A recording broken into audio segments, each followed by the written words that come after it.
તો સુરત ડાયમંડ સિટીમાં ચૂંટણીનો ધમધમાટ અને પ્રચાર થઈ રહ્યો છે। વોર્ડ નંબર 12માં કોંગ્રેસનો જોરશોરથી પ્રચાર। વોર્ડ નંબર 12માં કુલ 83,000 જેટલા મતદારો છે। અસદ જરીવાલાની પેનલે જીતનો આશાવાદ વ્યક્ત કર્યો છે। જણાવ્યું છે કે કોંગ્રેસ સત્તામાં આવતા જ તમામ સુવિધાઓ આપવામાં આવશે। વોર્ડ 12માં વર્ષોથી સત્તા પક્ષનું શાસન છે, પરંતુ હવે કોંગ્રેસને મત આપો। કોંગ્રેસ જ્યારે સત્તામાં આવશે તમામ જે પાયાની સુવિધાઓ છે તે તમામ સુવિધાઓ આપવામાં આવશે।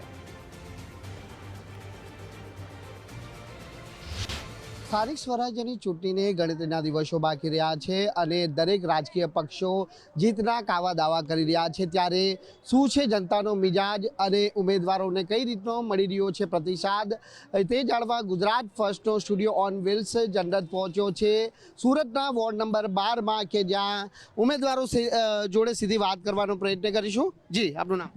અરશદ જરીવાલા, વોર્ડ નંબર 12, સુરત મહાનગરપાલિકા, ચૂંટણી 2024। કયા મુદ્દાઓને લઈને પ્રજા સમક્ષ જઈ રહ્યા છો? કેવો પ્રતિસાદ લોકોનો મળી રહ્યો છે? લોકોનું શું ઈચ્છા છે આ વખત? મુદ્દાઓની તો ભરમાર છે। એટલા બધા મુદ્દાઓ છે કે કયા છોડીએ ને કયા લઈએ। કે આ તો વિકાસની ખાલી વાત કરનારી પાર્ટી છે અને માત્ર પેપર વર્ક પર જ વિકાસ થયો છે। રસ્તામાં ચાલો તો ખાડામાં રસ્તો છે કે રસ્તામાં ખાડો છે ખબર જ નથી પડતી। નળ અને ડ્રેનેજની જોડાણ એકબીજા સાથે થઈ ગયું છે। કેટલાય લોકો માંદા પડી રહ્યા છે। રોડ રસ્તાના ઠેકાણા નથી, પ્રાથમિક સુવિધા પાણીની સુવિધા નથી અને એની સામે મીટર લાવવાની વાતો કરે છે। એને એની જગ્યા પર સુવિધાઓ આપવાની જગ્યા પર પોસ્ટ એરિયાની અંદર એ લોકો સાયકલ ટ્રેક બનાવે છે અને 70,000 રૂપિયાની સાયકલો લાખોની સંખ્યામાં લાવીને ભંગારમાં નાખે છે। ઇન્ટરનેશનલ એરપોર્ટની વાત કરે છે અને એક પક્ષી અથડાઈ જાય છે ઇન્ડિકોના પ્લેન સાથે અને મોટું અકસ્માત થતું રહી જાય છે। ઇન્ટરનેશનલ એરપોર્ટની વાત કરે છે અને હોંગકોંગ અને દુબઈ જવા માટે લોકોએ, વેપારીઓએ બોમ્બે અને અમદાવાદના ધક્કા ખાવા પડે છે। તમે અહીંયાના બ્રિજીસ જુઓ અને પોસ્ટ એરિયાના બ્રિજીસ જુઓ, અહીંયા ખખડધજ બ્રિજીસ બનાવેલા છે અને કોઈ સુશોભિત વ્યવસ્થા કરવામાં નથી આવી। એની જગ્યા પોસ્ટ એરિયામાં જાઓ તો એવું લાગે કે સિંગાપોરમાં ગયા છે। તો ભાઈ ટેક્સ સ્લેબ તો સરખો છે, એ લોકો જે આપે છે અમે જ આપીએ છીએ, તો પછી અમારી સાથે અન્યાય કેમ કે આ તો 5 ઉદ્યોગપતિઓની સરકાર છે। આને તો ગરીબો સાથે કંઈ લેવા દેવા જ નથી, માત્ર ને માત્ર દેખાડા થાય છે। આજે તમે જુઓ કે 80 રૂપિયા કેજીનો બાટલો 400 રૂપિયા કેજી પર ચાલ્યો ગયો। લોકો ગમે તેમ કરીને ઓછા પગારની અંદર લઈને તો આવે છે બાટલો, પણ બાટલો રાંધ્યા પછી ગજવામાં જ્યારે હાથ નાખે છે તો ખબર પડે છે કે રૂપિયો બી નથી અને રાંધીએ શું? રાંધવાનું સામાન નથી, પાણી રાંધે છે અને બિચારા બચ્ચાઓ એકબીજાની મોઢું જુએ છે। હવે કામદારોની વાત કરો તો નાના 3 કિલોના બાટલા 150 રૂપિયાના મળતા હતા, એ બાટલા બી નથી મળતા, એના 450 રૂપિયા થઈ ગયા। એ બિચારા કંટાળીને છેલ્લે એ બાટલા લેવા માટે બી અડધો દિવસ બગાડે છે અને અડધો દિવસનો પગાર કોઈ ચૂકવતો નથી। કંટાળીને રેલવે સ્ટેશન પર જાય છે કે પોતાના માદારે વતન ચાલ્યા જઈએ, ત્યાં બી એ લોકોને દંડાવળી કરવામાં આવે છે। અને આ વિકાસની વાત કરનારાઓ લોકો એક સોટી, એક સિસોટી, એક સાયરનની વ્યવસ્થા નથી કરી શકતા કે જેથી કે લોકોને ડિસિપ્લિનમાં લાવી શકાય। તો આ તો કેવો વિકાસ? આ તો વિકાસ માત્ર નહોતો। આ વોર્ડમાં આરોગ્ય વ્યવસ્થા હોય કે પછી શિક્ષણ વ્યવસ્થા કયા પ્રકાર? આરોગ્ય કોને કહેવાય? તો ભૂલી જવાનું। સિવિલ અને સિમીમેરની હાલત જુઓ, રોજ ડિક્લેરેશન કરે છે કે આ બિલ્ડિંગ બનાવ્યું, પેલી બિલ્ડિંગ બનાવ્યું, આ ડેવલપ કર્યું, પણ સામાન્ય માણસ બિચારો ત્યાં જાય ને તો એને સ્ટેચર બી નથી મળતો। અનેક ઘટનાઓ બની છે કે લોકો સ્ટેચર મળવાને જગ્યાએ ખભા પર ઉચકીને લઈ જાય છે। પ્રિન્ટ મીડિયાએ કેટલી વાર બતાવ્યું છે। આ બિચારો ગરીબ માણસ જાય કાં? એક કમિટમેન્ટ આપનું હવે અમે કમિટમેન્ટ આપીએ કે આ તો કોંગ્રેસનું કમિટમેન્ટ છે। કોંગ્રેસ એટલે જ્યારે આઝાદી કાળની પાર્ટી છે, આઝાદીની લડાઈ લડનારી પાર્ટી છે। જ્યારે આ દેશમાં સોયની બનતી હતી ત્યારે અમે આ દેશને મહાસત્તા તરફ લઈ ગયા છે અને સાચો વિકાસ કર્યો છે।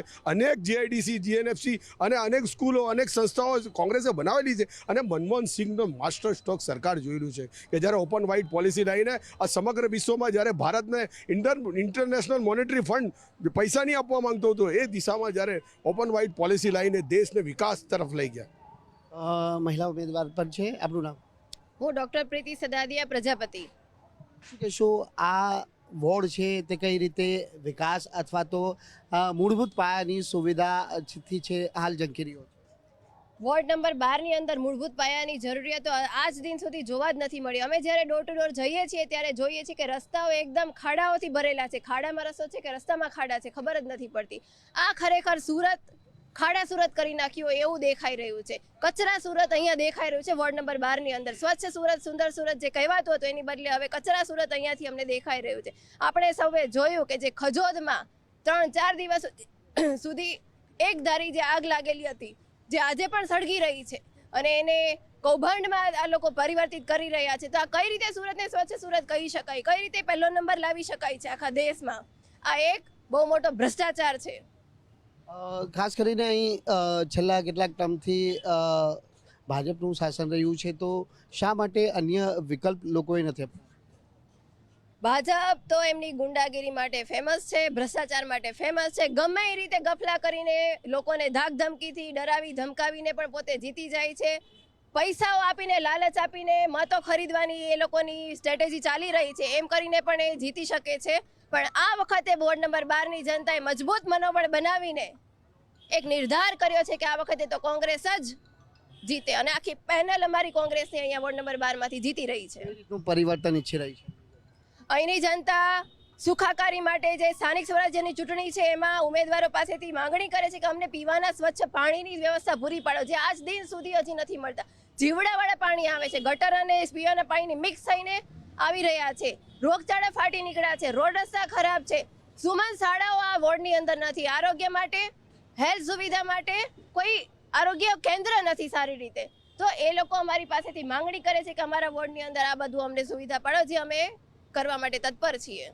કાર્યકર્તાઓ શું કહી રહ્યા છે તે પણ જાણવાનો પ્રયત્ન કરીશું. આપનું નામ? સરફરાઝભાઈ ઘાસવાલા. ભાઈ, જનતાનો પ્રતિસાદ આ વોર્ડની અંદર કઈ રીતનું?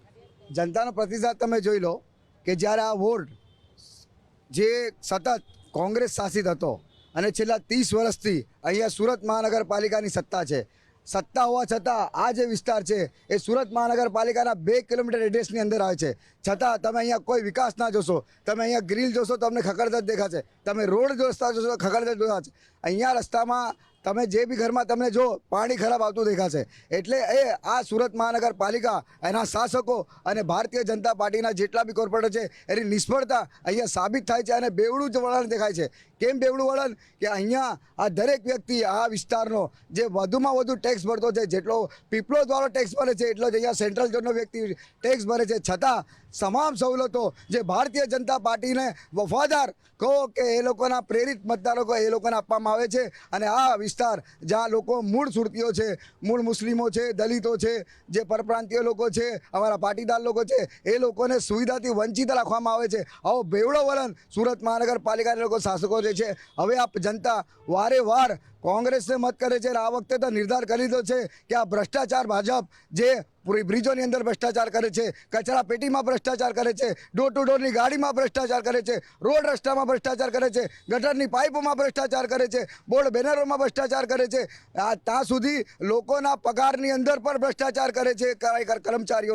કર્મચારીઓને માન નથી આપતા, સન્માન નથી આપતા, એ લોકોને બરાબર હક નથી આપતા. આ તમામ હવે લોકો, સુરતની પ્રજા, આ જનતા હવે ભાજપના શાસકોથી થાકી ગઈ છે અને એક પરિવર્તન ઈચ્છે છે. ને આ પરિવર્તન કોંગ્રેસ જ લાવી શકશે. ને આ વોર્ડ નંબર 12માં આ જે નવી શિક્ષિત, અનુભવી અને લોકોની વચ્ચે રહેવાની જે આ પેનલ છે, આ પેનલ આ વખતે ભારતીય જનતા પાર્ટીના આ સુરત મહાનગરપાલિકાના કિલ્લામાં કોંગ્રેસનો ધ્વજ ફરકાવશે, બોર્ડ બનાવશે અને આ સુરત મહાનગરપાલિકાને જનતાને એક નવો, એક સુસંગ, એક શાસન આપશે. એની બાંયધરી આ અમારી વોર્ડ નંબર 12ની પેનલ આપી છે.